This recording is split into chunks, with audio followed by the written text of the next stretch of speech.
welcome to Don Bosco Youth Vibes, my dear listener. In case you have just tuned in, this is the only radio station that brings the voice of Christ in your home. I'm happy to be here, and I'm happy to be with vigilant, gallant soldiers of the Lord, the youths in the studios. Good morning, guys. We are fine. Yeah, right. Last week we had a very interesting topic, Elizabeth. We were talking about unemployment, and unfortunately, or should I say fortunately, I don't know which one is which, Kyra and Pauline were not with us. So I'd like to just hear Kyra's take on unemployment. I'm catching you off guard, by the way. But how do you take unemployment? When you just hear unemployment, what comes to your mind? Just a quick recap. Let me start by saying unemployment, it has been a challenge, especially to the youths here in Zambia, due to the fact that we've had so many issues in terms of change of mindset, and then on top of that, we also have an issue concerning the curriculum, of which I can say, even till now, I still point it out to say it has been the main major factor concerning high rates of unemployment.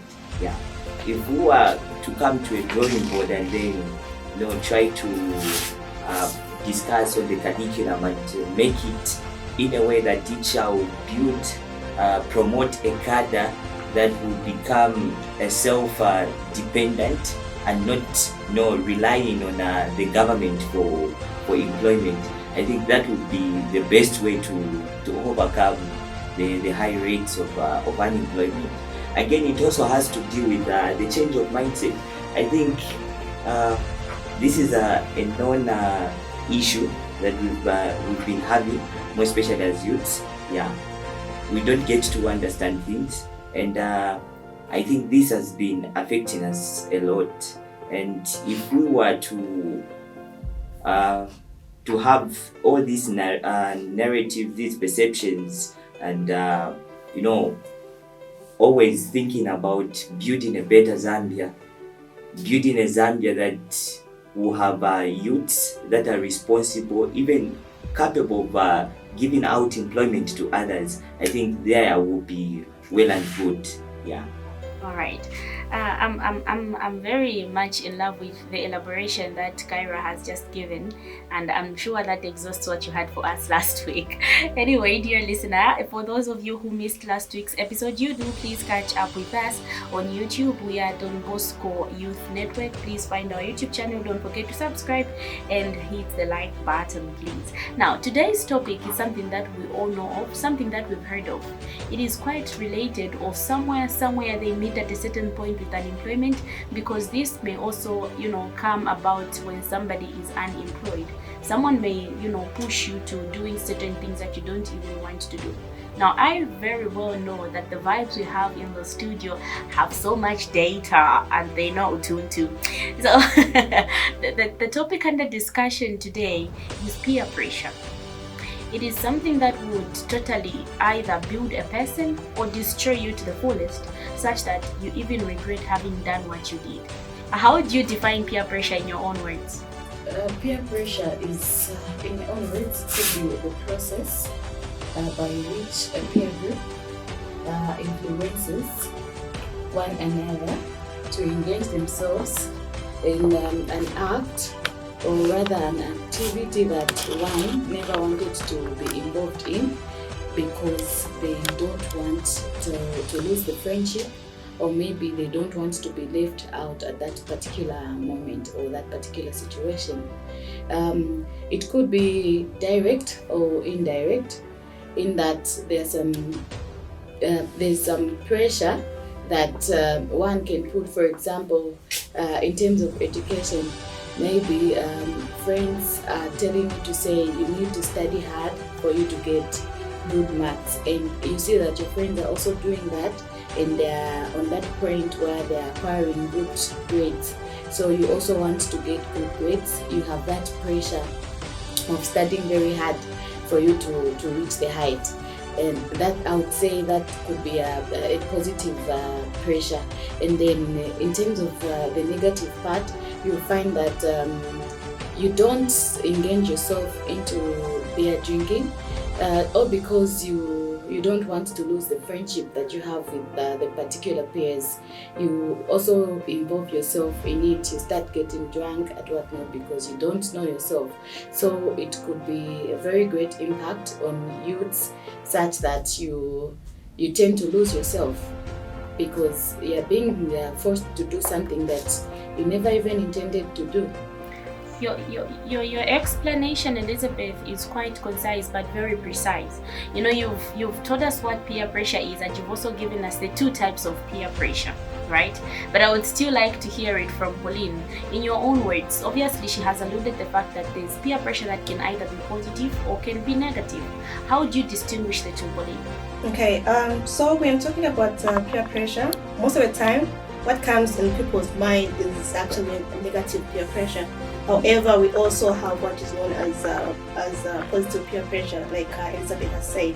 So when you're talking about positive peer pressure, we're saying this is the kind of influence that a group, a certain social group, or people that are close to somebody in the same circle, close environment, influence you to do something that is positive. For example, if you're in school, we're talking about positive peer pressure, we're saying you have people that will encourage you to study hard, and then as you grow older, you know, the kind of peer pressure that we have, be positive or negative, as you grow older, it changes. Okay, so when you're in school, maybe you have people that will encourage you to study hard, and then maybe when you are working, you have co-workers that will encourage you to invest. So that is positive peer pressure. Then on the other hand, when you're talking about negative peer pressure, we're talking about the negative influence that you get from your friends or the people in your same social group or the same circle. Okay, there are people that are just of bad behavior most of the time, if I can say that. They always have this negative attitude, negative energy. They will tell you to do the opposite of what maybe as an individual you will not be able to do.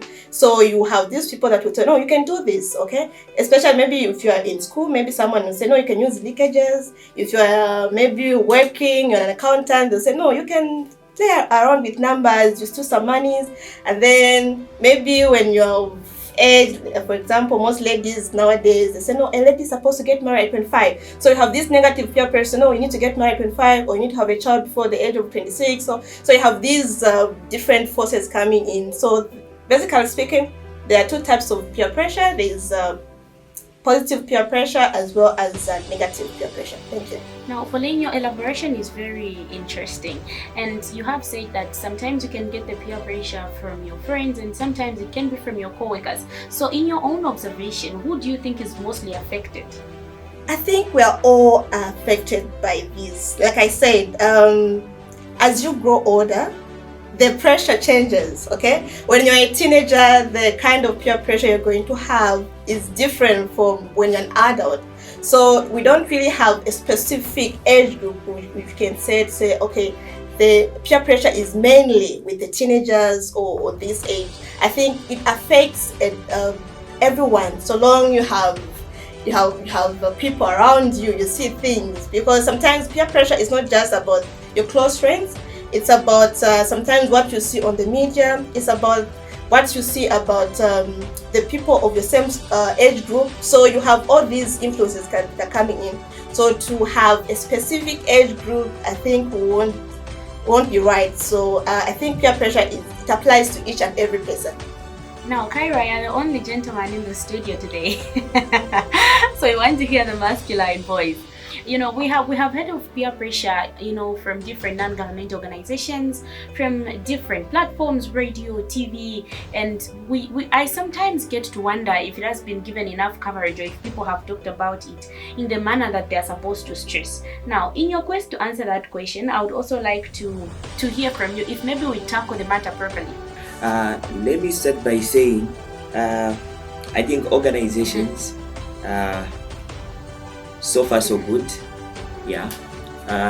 Their work has been seen as it has been just noticed like you, the by Don Bosco vibes. So far so good. Yes, so far so good. We are spreading the message out there, yeah. But again, I think one thing that we need to understand is that in as much as we are disseminating this very important information, we also need to bear in mind to say we have got two categories of people. We have got people, yes, that are able to understand the language in which this particular information is being disseminated. We also have a group of people that will not understand the language in which that particular information is going to be disseminated. So in this case, I'm talking about, we have got people that are educated. We also have got people that are illiterate. You see? Yeah. So even in as much as we are trying by all means to fight and curb peer pressure amongst youths in Zambia, we need to make sure that we also reach that particular target. Allow me to say that as Don Bosco Vibes, of course, we have been spreading this particular message in almost all local languages, perhaps. Yeah. And by so doing, we are covering. We are reaching out to so many people. We understand to say peer pressure, the first place where peer pressure starts from, it's in a home, it's in a community. I think, yes, we have had so many organizations, and I like it because, like Don Bosco Vibes, we have been doing it in a very unique way. We don't just talk about it, but we also go into the field and reaching out to the people. I think this is another step that most of the organizations are lagging behind with, because their focus is mainly on just, talking and talking and talking. But we have come to face reality. The reality here is talking is not only the most important thing in this particular journey that we have begun, but also action is also important. Why can't we go into the community and tell them to say, we are talking about peer pressure being this and this and this and this? Because others will not just get it from talking, because we have got narratives and perceptions that people will use to say people have just been talking about issues that they cannot do. You see? So why is it the problem that we cannot be the change that we want to see? If we want to see change in terms of peer pressure, as Don Bosco Vibes, today we are on radio. The other time that you're going to see us in the communities and sensitizing people to say this is bad and this is good. You see? So let the organization rise to the occasion together with the government. I think it's also another responsibility to the government. We have got so many teachers. Why can't those teachers be employed in those various schools to coach the particular students, the particular pupils on what peer pressure is? We have got cases arising, smoking. We have got students that are drinking. We have got students that are, having all these pregnancy issues and all that. But these are not far away from where we are. They're just within our circles. Why can't we take the responsibility and orient them to say, this is bad and this is good? I should commend you, by the way, Kyra, that indeed you have taken your spotlight as the only gentleman in the studio. I was about to shout, Dada Sana. Anyway, let's get back to the topic. We're talking about peer pressure. How can one be able to detect or to be able to know to say, currently I'm undergoing peer pressure? This time I want you to focus on the negative kind of peer pressure, right? But how can one know to say I am undergoing peer pressure? Because the people would say, I didn't know what I was doing. I didn't realize it. Maybe they don't really understand what peer pressure is, but I'm very happy that you people have elaborated it. But how do I know personally to say, hey, you know what, Chibesa, this is peer pressure. Can you get back to your feet? Okay, so the first thing that one needs to do is, first you need to know yourself. Who is Pauline? Who is Elizabeth? Who is Kyra? What are your morals? Because you cannot know whether what you're going through is negative peer pressure if you do not stand on certain grounds. So you need to know who you are, okay? What you stand on, what is it that you believe in. And then sometimes also you need to find yourself with friends that are of the same values, okay? You cannot say, I don't like drinking, but you want to be found with friends that love drinking. What are you doing with them? Find people that are aligned with your values, okay? If you love going to church, go to church, okay? If you love going library, studying, go find yourself with people that are like that, okay? And then as children, the young ones, sometimes you can find yourself in a situation where you didn't even expect that you're going to find yourself in that situation. And then if you are close with your parents, okay, I'm sure there can be that communication code where you want to be rescued, okay? Say, okay, let me send this code, like for example, oh, Dad, I'm feeling cold. And then they'll just call you, so, where are you? I'm coming to pick you up, okay? Or maybe you're just having that communication code with your parents where maybe when you're in danger, they just come for you. Or if it cannot be your parents, it can be even other friends or family members, okay? And then also sometimes it's very hard to say no to friends. So you can actually make an excuse. Say, okay, for example, if someone says, oh, Pauline, here's a beer, okay? And then if I feel I do not want to drink, to take that beer, I would say, oh no, I think I'm asthmatic, or I'm on drugs, I'm on medication right now, so I can't take that beer. So you can come up with various ways in order to avoid yourself finding yourself in being influenced to do something that you do not want. But the bottom line is that you need to know who you are, who is Pauline, what values do I have, or what do I believe in, what is right. Because most of the time we have there's that inner voice in us. There's no one that would say, when I tell Kyra, let's do this, if he's into it, he's going to do it. But if he's not into it, there's that inner voice, that silent voice that is always in us. We need to listen to it, okay? If it's saying no, it's a no, okay? Do not push yourself. That's why sometimes you find that you end up making mistakes because you do something and then you regret, oh, why was I doing that, okay? So you need to know yourself, know your values, and know what you believe in, what is the inner voice telling you. And then you can also plan ahead, like I mentioned, and also maybe giving excuses, and also be with people that share the same values with you. Due to time, I'll only ask you people to be as precise and as concise as you can be. Under a minute. Elizabeth, how did you handle your own peer pressure as a teenager? Mm-hmm.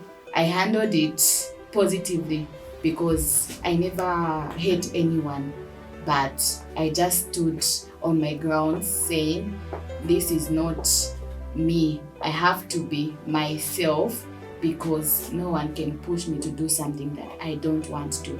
If you want to be my friend and then you are having something going on in your mind that will make me lose you, then we can part ways because I'm not like you, I'm me.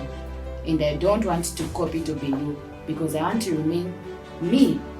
I think if I would refer to when I was a teenager, I think I would lie because the kind of people that I was surrounded with, they were cool, they're not wild, so I didn't really have too much pressure. The pressure is now coming now when you're going old. It's like people think I'm too old. Like, you're 28, so you need to have a baby, you need to get married. I'm like, I look at myself like, am I that old? So the pressure is coming from people like, no, I think it's time. If you can't get married, just have a baby. So then I look at myself like, Pauline, you cannot manage a baby, one. You cannot manage, maybe you cannot manage keeping somebody's son, because when you get married, your husband also becomes your child. Maybe you cannot handle that. So I know myself, I know when the time is going to be right. So that is something that doesn't really bother me, because most ladies, they'll be depressed because of, they're being told to say, no, can you do this? Can you get married? Can you have a baby? And you end up being with the wrong person. So because I know what I want, that's not really something that really bothers me. But it happens. All right. So you've handled your pressure by telling yourself to say, you know what, Mr. Right is on his way and I am rushing for nobody's son. Kyra, under a minute, how do you handle peer pressure? My talent worked for me because most of the times when I have nothing to do, that is the only thing that I do. So I personally think talents out there can also help you out in terms of handling peer pressure. For you people that love football, my guys, instead of you going for smoking, why can't you just engage yourself in a sporting activity? See? So these some things that seem to be so useless, I think they turn out to be workable.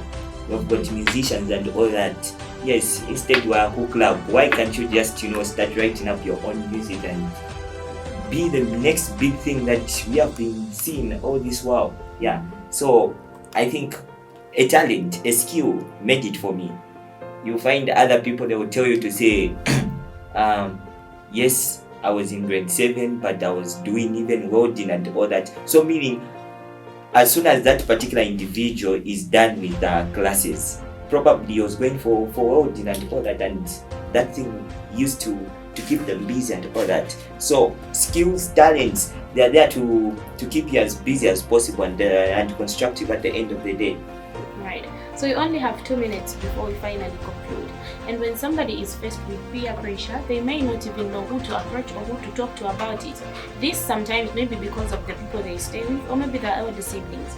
Sometimes parents do not create an atmosphere where children can simply go to and ask them about what they are going through. Sometimes certain things that children are exposed to are considered as a taboo for them to go and talk to their parents about it. It could be sexual reproductive health or other things that they are being faced with and the exposure that they have received from school. Elizabeth, 2 places where somebody should go to, especially a young person, when faced with peer pressure.